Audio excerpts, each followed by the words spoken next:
दैनिक Chhattisgarh channel पर आप सभी का बेहद बेहद स्वागत है। छत्तीसगढ़ के जम्मो खबर सुने बा अपन चैनल ला सब्सक्राइब कर लिहा ताकि प्रतिदिन की महत्वपूर्ण खबरें छत्तीसगढ़ समाचार हम आप तक किसी प्रकार रोजाना लेकर आ सके।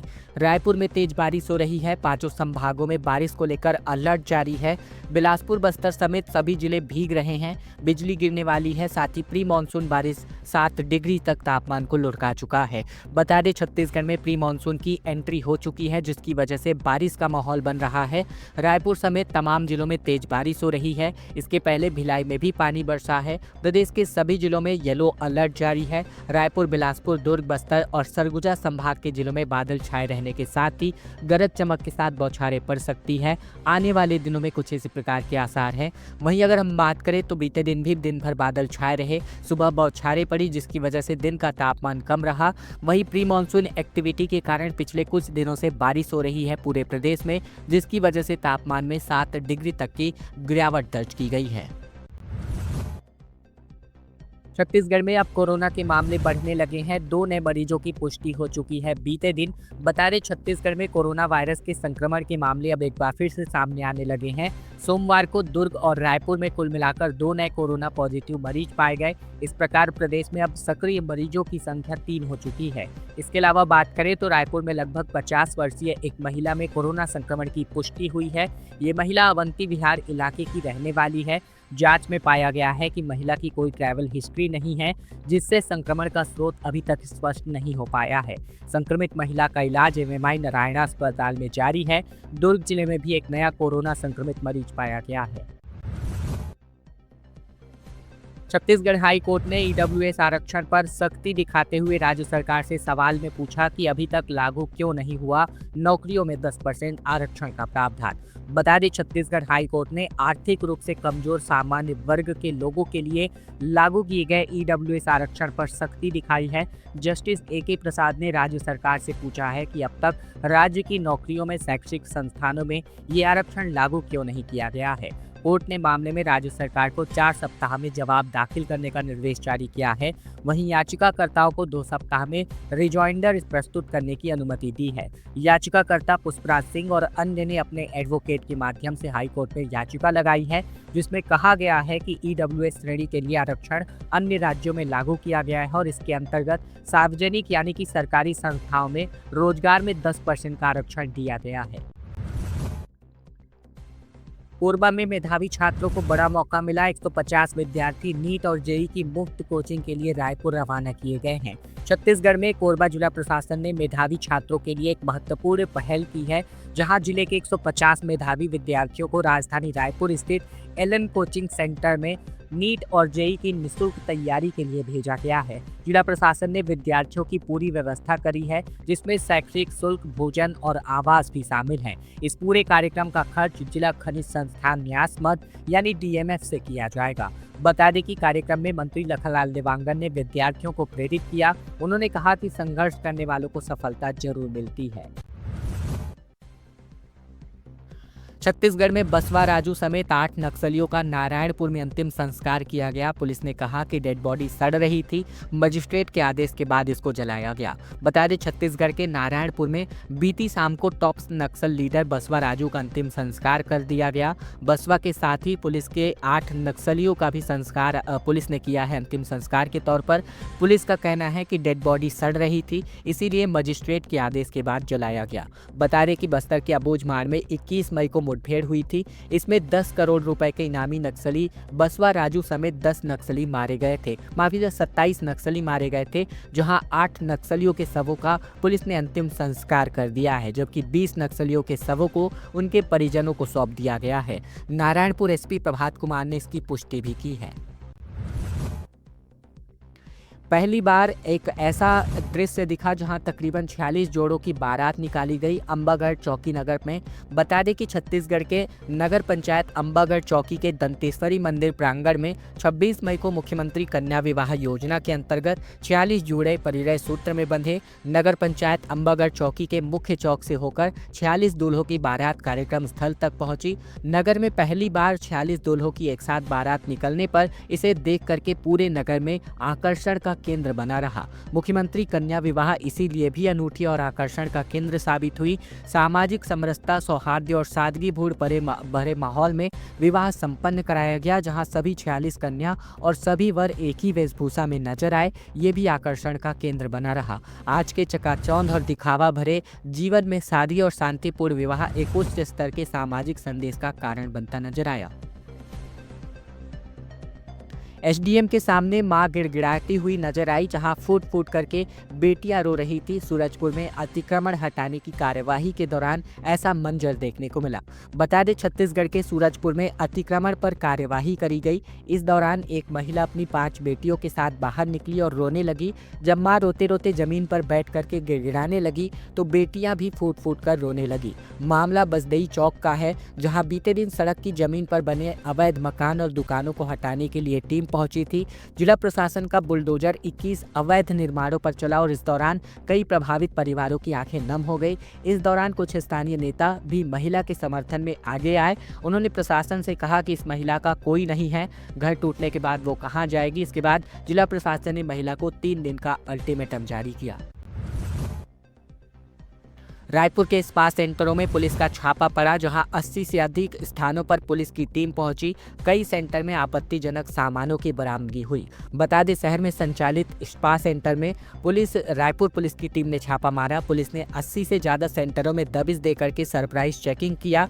इस दौरान सीएसपी स्तर के अधिकारी नेतृत्व में 4 टीमें बनाई गई, जिसमें बड़ी संख्या में महिला पुलिस मौजूद नजर आई। छापे के दौरान कई स्थानों पर आपत्तिजनक सामान मिलने पर संचालकों को हिरासत में भी लिया गया और इस अभियान में पुलिस अधीक्षक, अतिरिक्त पुलिस अधीक्षक शहर लखन पटले, अतिरिक्त पुलिस अधीक्षक ग्रामीण कीर्तन राठौर और अतिरिक्त पुलिस अधीक्षक पश्चिम दौलत राम पोर्ते और साथ ही साथ ICUW ममता देवांगन मौजूद नजर आई।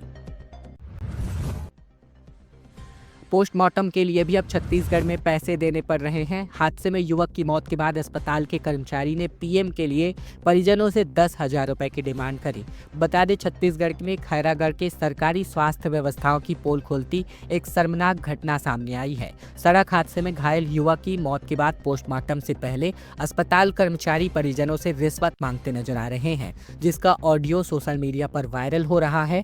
आरोप है कि पोस्टमार्टम रिपोर्ट में अल्कोहल सेवन न लिखने के बदले मृतक के परिजनों से 10,000 रुपए की मांग करी गई। पूरा मामला खैरागढ़ के सिविल अस्पताल का है। वायरल ऑडियो में डॉक्टर के सहायक गोलू सिन्हा मृतक के परिजनों से बातचीत कर रहा है। वह रिपोर्ट साफ सुथरी रखने की बात कहते हुए 10,000 रुपए की डिमांड कर रहा है।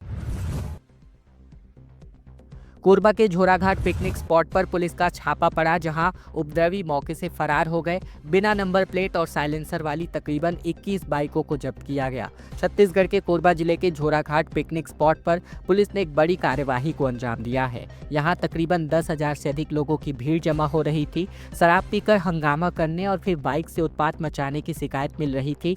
कटघोरा थाना पुलिस ने मौके पर पहुंच करके कार्यवाही को अंजाम दिया। पुलिस को देखते ही कई उपद्रवी मौके से फरार हो गए।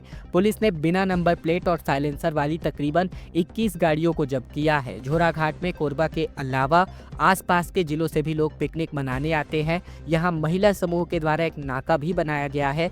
2 और 4 पहिया वाहनों से शुल्क लिया जाता है। साफ सफाई और रखरखाव की व्यवस्था की गई है। महिलाएं निगरानी भी करती हैं। कटघोरा थाना प्रभारी धर्मनारायण तिवारी ने बताया कि उच्च अधिकारियों के निर्देश पर ये कार्यवाही करी गई है, क्योंकि यहां पहले भी इस प्रकार की मारपीट की घटनाएं हो चुकी हैं, जहां स्थानीय लोगों की मांग पर पिकनिक स्पॉट पर पुलिस कर्मचारियों की स्थायी तैनाती करने के भी निर्देश जारी हुए हैं। दुर्ग एसएसपी ने 50 पुलिस कर्मचारियों का तबादला किया, जिसमें 2 टीआई, 3 एसआई और साथ ही 5 प्रधान आरक्षक, 40 आरक्षक और ट्रैफिक कर्मचारी भी शामिल हैं। दुर्ग एसएसपी विजय अग्रवाल ने पुलिस कर्मचारियों का तबादला किया है। अपनी ज्वाइनिंग के बाद उनकी ये चौथी ट्रांसफर लिस्ट जारी हुई, जहां अब तक 150 से अधिक पुलिस अधिकारियों को इधर से उधर किया गया है। सोमवार को जारी तबादला आदेश में 50 पुलिस कर्मचारियों में से 2 टीआई, 3 एसआई, 5 प्रधान आरक्षक जबकि 40 आरक्षक और ट्रैफिक कर्मचारियों के नाम शामिल हैं। ऑपरेशन सिंदूर के सम्मान में धमतरी में एक यात्रा आयोजित करी गई। शोभा यात्रा के नाम से सैकड़ों महिलाओं ने इस पर शिरकत किया, जहां राष्ट्रपति और पीएम के नाम 7 सूत्री ज्ञापन भी सौंपा। छत्तीसगढ़ के धमतरी में ऑपरेशन सिंदूर के सम्मान में एक विशाल शोभा यात्रा आयोजित करी गई, जहां राष्ट्रीय स्वाभिमान मंच धमतरी के द्वारा आयोजित किए गए इस यात्रा में सैकड़ों महिलाएं शामिल हुई। शोभा यात्रा गौशाला मैदान से शुरू होकर रामबाग, गणेश चौक और सदर बाजार होते हुए गांधी मैदान तक पहुंची। इस यात्रा की कुल लंबाई 300 मीटर थी। गांधी मैदान में एक सभा का आयोजन किया गया, जहां मातृशक्तियों ने भारतीय सेना का आभार व्यक्त किया। राष्ट्रीय स्वाभिमान मंच के सदस्यों ने बताया कि पहलगाम घटना के बाद भारत सरकार और भारतीय सेना के द्वारा आतंकवादियों के खिलाफ ये कार्यवाही का ये सम्मान है।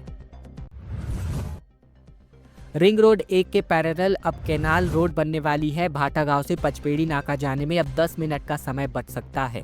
बता दें कि छत्तीसगढ़ में रायपुर में रिंग रोड 1 के पैरेलल भाटा गांव से भैरव सोसाइटी तक यानी पचपेड़ी नाका तक तकरीबन 5 किलोमीटर की एक नई कैनाल रोड बनने वाली है। इसके लिए शासन से मंजूरी मिल चुकी है। बजट में इसके लिए 40 करोड़ रुपए प्रावधान है। नई सड़क बनने से तकरीबन 4 लाख से ज्यादा लोगों को इसका फायदा मिलेगा। इस रास्ते के बन जाने की वजह से आने जाने में तकरीबन 10 मिनट का समय बच सकता है, क्योंकि पचपेड़ी नाका से लेकर भाटा गांव के बीच जाने के लिए अभी एकमात्र रास्ता रिंग रोड 1 ही है, जिसमें ट्रैफिक का दबाव कई हद तक ज्यादा रहता है। हैवी गाड़ियां भी यहां चलती हैं। रोजाना 1.25 लाख से ज्यादा गाड़ियां गुजरती है और कैनाल रोड के बन जाने की वजह से लोगों को पैरेलल अब एक नई सड़क मिल सकती है।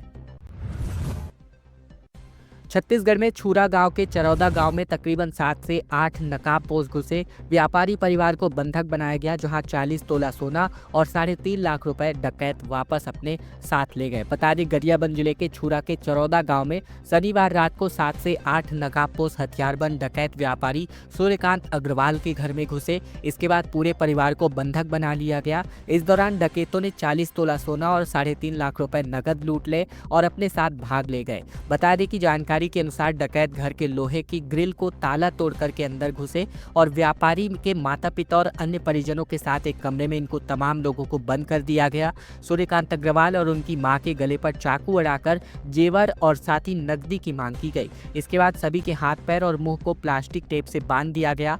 परिवार को बंद कमरे में रखा गया ताकि वे शोर न मचा सके। डकैत जाते समय सभी मोबाइल फोन्स ले गए, लेकिन एक फोन गद्दे के नीचे छूट गया और इसी के जरिए व्यापारी के छोटे भाई शशिकांत अग्रवाल को सूचना दी गई, जिन्होंने तत्काल छुरा पुलिस को इस घटना की जानकारी दी। बता दें कि इस प्रकार की घटनाएं पहले भी हो चुकी हैं और अलग अलग जिलों में इस प्रकार की घटनाएं लगातार सामने आ रही हैं। 2 दिन में छत्तीसगढ़ को मिले 1650 करोड़ के इन्वेस्टमेंट, जहां प्रदेश में हेल्थ, इलेक्ट्रिसिटी और कोल्ड ड्रिंक्स और एआई से जुड़े प्रोजेक्ट्स अब बनने जा रहे हैं। छत्तीसगढ़ में आने वाले कुछ दिनों के अंतर्गत बता दें कि 2 दिनों के अंतर्गत 1650 करोड़ से ज़्यादा का इन्वेस्टमेंट मिला है। मुख्यमंत्री विष्णुदेव को 2 दिन तक दिल्ली के दौरे पर थे। इस दौरान देश के कई नामी कारोबारियों ने इनसे मुलाकात करी। इन्वेस्टर ने अपने प्रोजेक्ट छत्तीसगढ़ के अलग अलग जिलों में लगाने का प्रस्ताव मुख्यमंत्री को दिया है। छत्तीसगढ़ में इन्वेस्टमेंट का प्रपोजल देने वाली इंडस्ट्रीज में मशीनरीज में तकरीबन 300 करोड़, हेल्थ सेक्टर में 500 करोड़ और साथ ही फूड इंडस्ट्री में 250 करोड़, एआई टेक्नोलॉजी में 600 करोड़ के इन्वेस्टमेंट का प्रपोजल मिला है। मुख्यमंत्री ने बताया कि ये सभी प्रोजेक्ट्स प्रदेश के आर्थिक विकास के साथ साथ रोजगार पैदा करने वाली संभावनाओं को मजबूती प्रदान करेंगे। ननकीराम कंवर ने कहा कि नक्सलियों से केंद्र सरकार मिली हुई थी। कहा खात्मे के लिए फोर्स मांगी लेकिन नहीं मिल पाया। बता दें छत्तीसगढ़ के पूर्व गृह मंत्री और बीजेपी के सीनियर नेता ननकीराम कंवर ने कहा कि जब मैं गृह मंत्री था तब नक्सलियों का खात्मा हो जाता, लेकिन पूर्व की केंद्र सरकार यानी कांग्रेस सरकार ने कोई मदद नहीं की। केंद्र सरकार ही नक्सलियों के साथ मिली हुई थी, उनकी मदद कर रही थी। उन्होंने आगे कहा कि प्रदेश में बिना पैसों के कोई काम नहीं हो रहा है, हर जगह भ्रष्टाचार है, सरकार में बीजेपी के कार्यकर्ता खुश नहीं हैं। उन्होंने पूर्व मुख्यमंत्री डॉक्टर रमन सिंह पर भी चुनाव हराने का आरोप लगाया। बता दें कि बीते दिन बिलासपुर में मीडिया से बातचीत के दौरान पूर्व मंत्री ननकीराम कंवर ने कहा कि केंद्र सरकार का कामकाज ठीक है, लेकिन छत्तीसगढ़ में जय श्री राम है, बीजेपी का एक भी कार्यकर्ता खुश नहीं है, क्योंकि हर जगह भ्रष्टाचार इतना बढ़ गया है कि कहीं भी बिना पैसे के काम नहीं हो रहा है। खुद भाजपा के पूर्व गृह मंत्री छत्तीसगढ़ शासन के रह चुके खुद यहाँ पर आरोप लगा रहे हैं अपनी ही सरकार पर। पत्रकारों से मारपीट करने वाला को जुलूस निकाला गया। पिस्टल लेकर के वसीम ने धमकाया था, जहां मंत्री जायसवाल ने कहा कि ऐसे लोगों को मिट्टी में मिला देंगे।